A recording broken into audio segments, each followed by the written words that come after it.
Bonjour tout le monde, ici Madame Gauthier et aujourd'hui je te fais une capsule sur ta notion de français de la semaine, le pronom. Alors c'est une classe de mots, c'est la dernière classe de mots que nous allons voir ensemble et elle est nouvelle pour la 3e année. Alors à quoi ça sert un pronom? En fait, c'est un petit mot qu'on va utiliser pour aller remplacer soit un mot ou un groupe de mots dans une phrase. Donc il en existe plusieurs sortes de pronoms.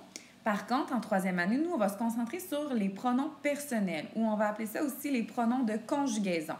Alors, c'est les pronoms qu'on utilise pour conjuguer des verbes. Alors, les voici.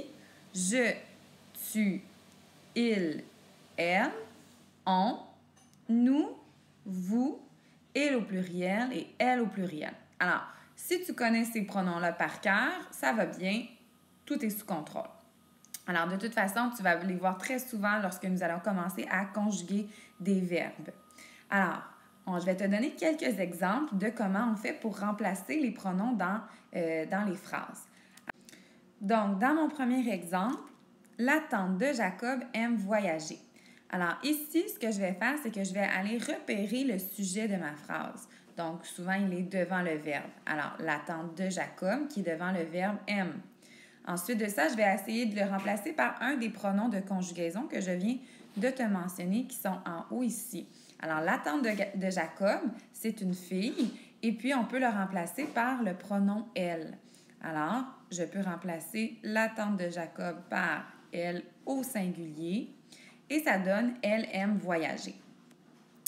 Deuxième exemple, ton ami et toi faites de bons biscuits. Alors, encore une fois, je vais aller repérer mon sujet qui est souvent devant mon verbe qui est ici « fait ». Donc, je vais aller le surligner. Ton ami et toi, c'est mon sujet. Ensuite, je vais essayer de voir par quel pronom je peux le remplacer. Donc, quand tu as le petit mot « toi » et que ça revient avec quelque chose d'autre, alors quelque chose et toi, souvent, ce sera le « vous » qu'on va prendre pour le remplacer. Donc, si je le remplace par le pronom « vous », ça fait « vous faites de bons biscuits ». Alors, ça fonctionne. Dernier exemple, mon cousin et moi marchions dans le sable. Alors, encore une fois, je vais aller repérer mon sujet qui est devant mon verbe « marchions ». Donc, mon cousin et moi. Alors, je vais aller le surligner. Et puis, je vais essayer de trouver un pronom pour le remplacer. Alors, ici, je n'ai pas le petit mot « toi », mais j'ai le petit mot moi et quelque chose. Alors, quand j'ai moi et quelque chose, souvent, on va utiliser le pronom nous. Alors, je vais aller l'écrire au-dessus de mon sujet. Donc, ça fait nous marchions dans le sable. Donc, ça fonctionne. Alors, petit rappel, les pronoms de conjugaison, c'est ceux indiqués en haut. Je, tu, il, nous, vous, il, elle au pluriel, avec le on, bien sûr. Et puis, ils servent à remplacer des mots ou des groupes de mots dans les phrases.